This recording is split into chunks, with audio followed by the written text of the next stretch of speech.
back to 85 with questions of exercise 12.2. So if you're new to our channel, so please subscribe our channel and don't forget to press the bell icon guys, and also follow us on Instagram for more updates from 85.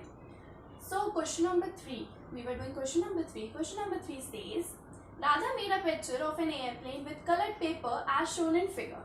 ठीक है, राधा ने एक picture बनाई है airplane की, ठीक है, aeroplane की पिक्चर बनाई है उसने, तो उसने वो पिक्चर बनाई है कलर्ड पेपर से, जैसे कि आपको फिगर में बता रखा है, आपको कलर्ड पेपर से उसने वो पिक्चर बना रखा है, आप अपने बुक्स में भी देख सकते हैं. Find the total area of the paper used. अब उन्होंने कहा है आपको ये बताना है कि टोटल एरिया निकालना है किसका, जितना उसने पेपर यूज करा है. ठीक है, तो टोटल एरिया बताना है जितना उसने पूरे पिक्चर बनाने में उसका पेपर यूज हुआ है.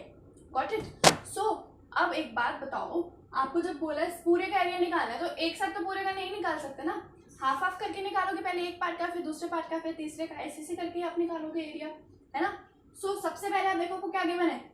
First area of triangle ABC, area of triangle ABC given है. ठीक है, एक की साइड आपको 5 गिवन है, तो ऑटोमेटिकली दूसरी की साइड 5 होगी, उसके सामने वाली, है ना. अब आपके पास BC की साइड नहीं है ना, आपके पास ये BC की साइड नहीं है. सो यहाँ पे PQ की साइड कितनी है, 1 सेंटीमीटर. तो अगर ये 1 सेंटीमीटर है तो वो भी 1 सेंटीमीटर होगी, अपोजिट साइड्स, है ना. जैसे ये 5 थी तो वो भी 5 है, ऐसे ये 1 है तो BC भी 1 होगी. सो हम निकालेंगे एरिया ऑफ ट्राइंगल ABC, ठीक है, अपने हेरोन्स फॉर्मूला से, क्योंकि हमें ABC की वैल्यू गिवन है. सो हमें S फाइंड करना पड़ेगा पहले, उसके बाद हम एरिया निकालेंगे ट्राइंगल का. सो पहले हम लिखेंगे एरिया ऑफ ट्राइंगल ABC. ठीक है, क्या होता है हमारा एरिया ऑफ ABC का, S minus A, S minus B and S minus C. जहां पर आपको A गिवन है 5, B गिवन है 1 एंड C गिवन है 5 सेंटीमीटर.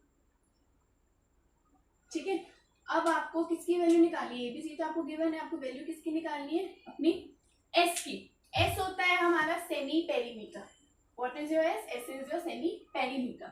सो सेमी पेरीमीटर निकालने के लिए S is equal to A plus B plus C divided by 2 होता है.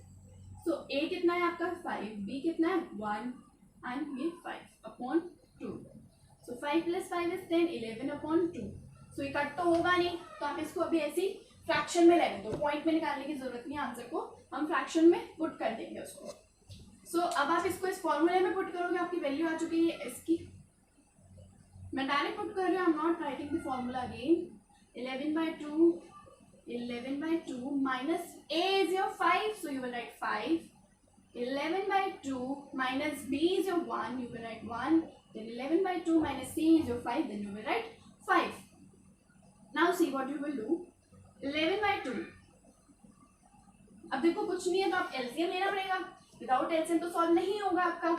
सो 11 by 2 minus 5, तो पूरे का LCM क्या आएगा 2.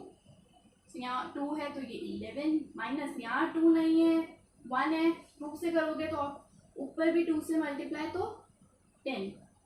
सेम इसमें भी 11 minus 2 upon 2, 11 minus 10 upon 2.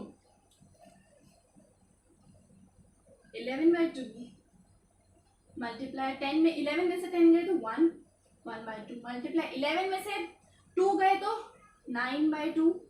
Then 11 में से 10 गए अगेन 1 बाई 2, है ना. अब देखो क्या करोगे, क्या क्या सेम लग रहा है आपको, 2 डिनोमिनेटर में एंड न्यूमरेटर में क्या सेम लग रहा है 1.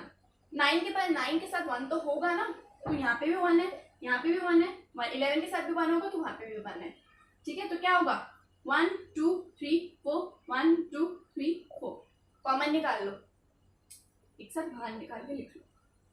जैसे कि 11 बाय 11 बचा यहाँ पे, क्योंकि 11 का तो कुछ निकल नहीं सकते 11 में से, तो 11 बचा. 9 का 9 आ गया, क्या लिया आपने कॉमन, 11 और 9 में से क्या ले लिया 1 ले लिया आपने कॉमन, 1 तो होगा ही उसके पास. सो ये हो जाएगा 1 अपॉन 2, तो 4 टाइम्स 2 का होल की पावर हो जाएगी 4. ठीक है, होल के पावर 4 क्यों हो गया, क्योंकि कितना है 1 2 3 4, है ना, और ये कितना है 1 2 3 4. तो 4 है, सो 4 का होल स्क्वायर। ठीक है, अब हम इसको आगे सॉल्व करते हैं। सो यहाँ तक कर लिया, अब हम आगे सॉल्व करने जाते हैं। अब 11 किसी का रूट होता है, स्क्वायर होता है, सॉरी नहीं होता ना 11 किसी का स्क्वायर, 11 का स्क्वायर होता है 121, बट 11 किसी का स्क्वायर नहीं, उसको रूट से बाहर तो नहीं आ सकता, क्योंकि रूट से बाहर आने के लिए नंबर को पहले खुद को स्क्वायर में होना चाहिए। अगर वो स्क्वायर में होगा तभी वो रूट से बाहर आएगा। सो नहीं होता तो ये 11 का 11 आ जाएगा। अब 9 होता है किसी का स्क्वायर, 9 होता है हमारा 3 का स्क्वायर, सो 9 हमारा बाहर आ जाएगा, है ना। 3 का स्क्वायर होता है 3 इंटू 3 इज योर 9। सो हमेशा स्क्वायर से बाहर आने के लिए आपको नंबर चाहिए, मतलब रूट से बाहर आने के लिए आपको नंबर हमेशा स्क्वायर में चाहिए होता है। सो वी राइट 3 इंटू 1/2 का होल स्क्वायर। अब यहाँ स्क्वायर क्यों आया, क्योंकि हमें रूट से बाहर आने के लिए नंबर चाहिए होता है स्क्वायर में, बट हमें यहाँ नंबर स्क्वायर में गिवन था, बट साथ में हमें 2 स्क्वायर गिवन थे, मतलब 4 गिवन था आपको। सो एक स्क्वायर से मैं बाहर आ गई, सो दूसरा स्क्वायर जो बचा है सो वो तो रहेगा ना, वो तो रहेगा हमारा। सो वो मैंने ऐसे करके लिख दिया। अब आगे रूट 11 क्या होता है। सो गाइज आप हमारी पुरानी वीडियोस देखें, मैंने आपको उसमें समझाया है कि आप कैसे स्क्वायर रूट से निकाल सकते हैं बहुत ही इजी वे में, फास्ट वे में। सो आपको डिस्क्रिप्शन में लिंक मिल जाएगा। सो प्लीज़ उस वीडियो से आप देखिए, उस वीडियो को समझिए। मैं यहाँ डायरेक्ट लिख रही हूँ, क्योंकि 3.31 इंटू 3 इंटू 1/4। नाउ 3 1 3, 3 3 9, 3 3 9.4। अब ये ऐसे तो कैंसिल आउट नहीं होगा, है ना, कैंसिल आउट ऐसे तो नहीं होने वाला, क्योंकि 4 की डिविजिबिलिटी क्या होती है, लास्ट के 2 नंबर्स जो है वो 4 से डिविजिबल होने चाहिए। सो 93 तो हमारा 4 से डिविजिबल नहीं होता ना, क्योंकि 1s और 10s प्लेस पे क्या है 93 है। सो 93 तो आपका 4 से डिविजिबल नहीं होता। सो आपको इसको डिवाइड करना पड़ेगा 9.93 को 4 से, तो 4 2 8, 1 पॉइंट ऊपर चला जाएगा, ये 9 उतारा, 4 4 16, 3 33, 2 8 32, 1 पॉइंट लगा हुआ ऑलरेडी, 0 लगा दो, 2 0 एंड 5। तो आपका कैंसिल आउट हो गया, आपका ये आ रहा है। बट हमेशा जब भी आप डिवाइड करके पॉइंट में आंसर निकालते हैं, सो आपको ना पॉइंट के बाद सिर्फ 2 डिजिट्स लिखने होंगे। तो मैं 2.48 ले लूँ, तो मेरा यूनिट क्या है सेंटीमीटर। मैं क्या फाइंड कर दी थी, एरिया ऑफ ट्राइंगल ABCD। सो मेरा एरिया ऑफ ट्राइंगल ABCD निकल गया है 2.48 सेंटीमीटर स्क्वायर। स्क्वायर लगाना मत भूलना, क्योंकि हम एरिया निकाल रहे हैं। अब ये तो हमारा निकल गया फर्स्ट पार्ट का, ठीक है। अब हम आते हैं अपने सेकेंड पार्ट में। सेकेंड पार्ट आपको कौन सी शेप गिवन है, ट्राइंगल तो नहीं गिवन है ना, तो कौन सी शेप हमारी रेक्टेंगल है। हमें क्वेश्चन में क्या बोला फाइंड करने के लिए, area. So area of rectangle क्या होता है हमारा, L इंटू बी, मतलब लेंथ इंटू ब्रेथ। सो आप लिखोगे L, पहले आप लिखोगे एरिया ऑफ रेक्टेंगल, किसका एरिया निकाल रहे हैं हम, BCPQ। तो BCPQ होता है हमारा L इंटू बी, मतलब लेंथ इंटू ब्रेथ। अब आपको लेंथ और ब्रेथ क्या गिवन है, देखो लेंथ हमारी कितनी है 5 गिवन है, तो आप लिखोगे लेंथ आपको गिवन है 5 सेंटीमीटर, ब्रेथ कितनी गिवन है आपको, सॉरी 6.5 गिवन है, ब्रेथ कितनी है आपकी 1 centimetre. So you right 1 centimetre. अब आप इसको पुट कर दो, 6.5 इंटू 1, तो आपका आ जाएगा 6.5 सेंटीमीटर स्क्वायर। अब तो आपका ये निकल गया एरिया ऑफ रेक्टेंगल, निकल गया आपका 6.5 सेंटीमीटर स्क्वायर। सो अब हम अपने नेक्स्ट पार्ट की तरफ चलते हैं, क्योंकि हमारे 2 पार्ट निकल चुके हैं, फर्स्ट एंड सेकंड पार्ट। अब हम नेक्स्ट पार्ट की तरफ जाते हैं। सो हमारा first and second part solve हो चुका है। अब हम थर्ड पार्ट की तरफ जाते हैं। थर्ड पार्ट आपको गिवन है PQRS, ठीक है। सो PQRS मैंने यहाँ पे बड़ा ड्रॉ कर लिया, वहाँ पे बहुत छोटी फिगर गिवन है।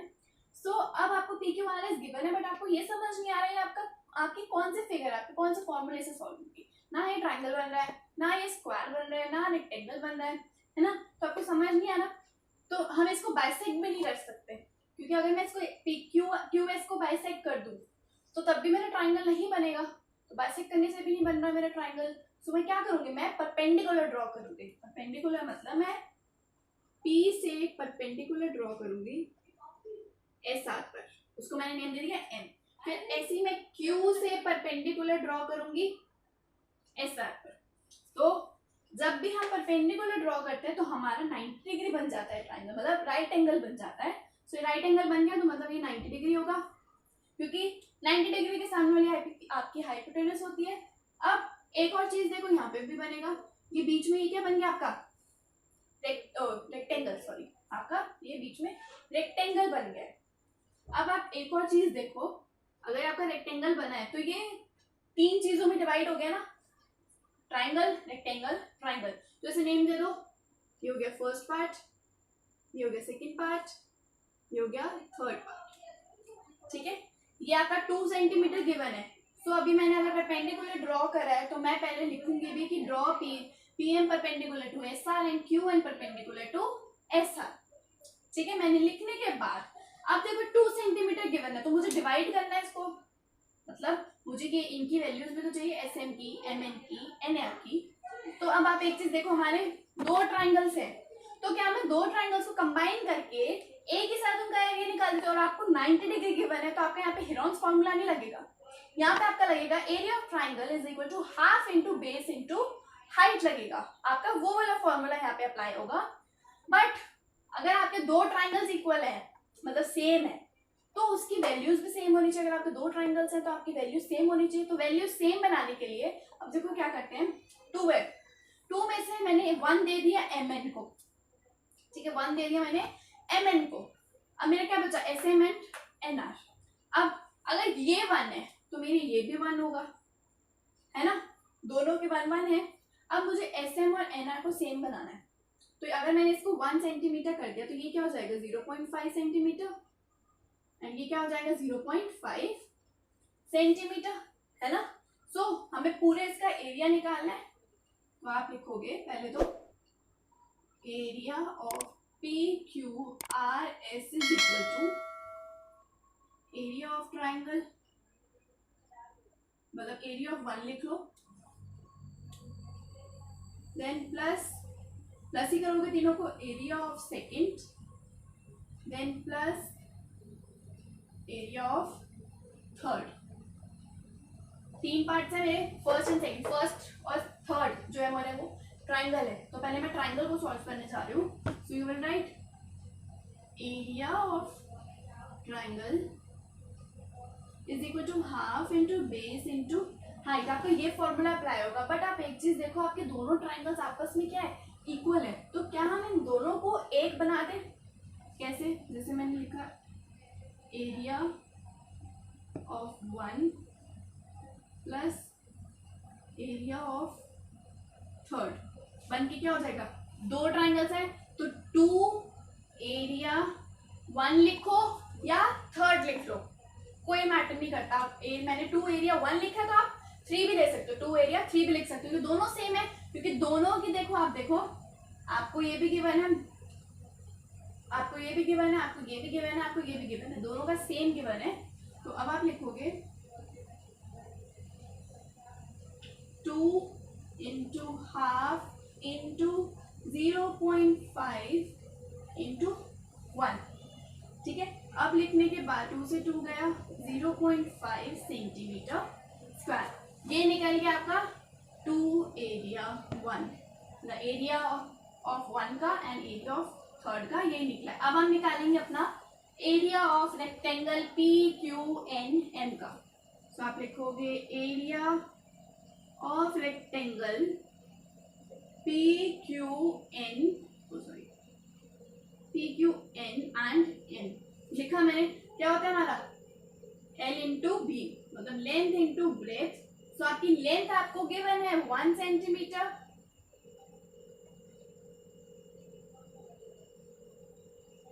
और ब्रेथ आपकी कितनी है, ब्रेथ भी आपकी 1 सेंटीमीटर है ना। सो आप हो जाएगा 1 into 1 is your 1 centimetre square.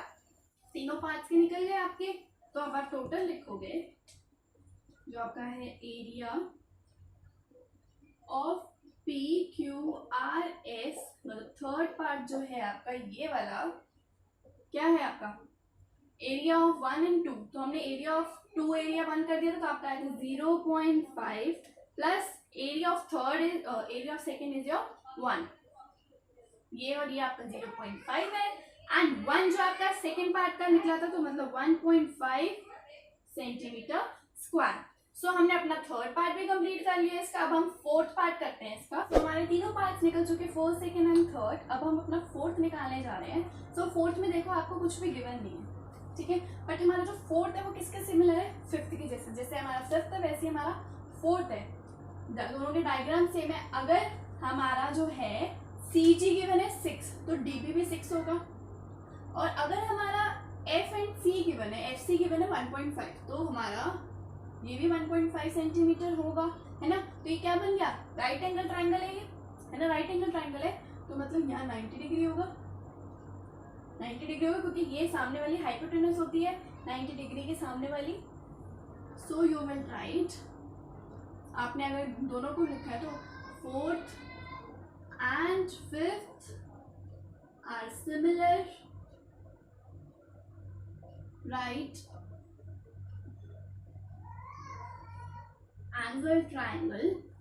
So area of fourth is equal to area of 5 is equal to क्या होता है, half into base into height. So half into base कितना होगा 1.5, height कितनी होगी आपकी 6, so 4.5 सेंटीमीटर स्क्वायर। सो इसी के साथ हमारा दोनों का एरिया निकल गया है। अब हमें क्या फाइंड करना था, टोटल, और किस कोई पार्ट तो नहीं है, सारा निकल गया। हमें क्या फाइंड करना था, टोटल एरिया ऑफ शीट पूरा कितनी, उसके पेपर कितना, मतलब टोटल एरिया ऑफ पेपर कितना यूज हुआ है। सो आप लिखोगे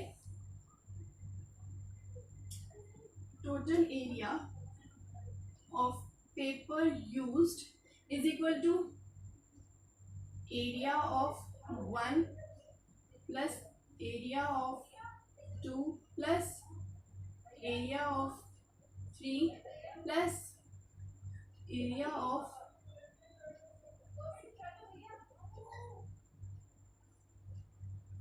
ठीक है। अब area of 1 2.48 plus 6.5 plus 1.5 plus area of 4 कितना है 4.5, ऐसे एरिया ऑफ 5 कितना है 4.5। अब आप टोटल को प्लस कर लो, प्लस करने के बाद आपका आएगा 19.48 सेंटीमीटर स्क्वायर। सो ये निकला है टोटल पेपर जो राधा ने यूज करा है एयरप्लेन बनाने के लिए। सो इसी के साथ हमारा क्वेश्चन नंबर 3 कंप्लीट होता है। आई नो ये थोड़ा लेंथी क्वेश्चन था, बट बहुत ही इंटरेस्टिंग है। आप प्रैक्टिस करेंगे तो आपको बहुत अच्छे से समझ आ जाएगा। सो आई होप आपको हमारी वीडियो पसंद आई होगी। अगर आपको पसंद आई तो please like, share and subscribe कर दीजिए, अपने सब दोस्तों के साथ शेयर करिए। So thank you for watching the video and don't forget to follow us on Instagram guys. Thank you so much.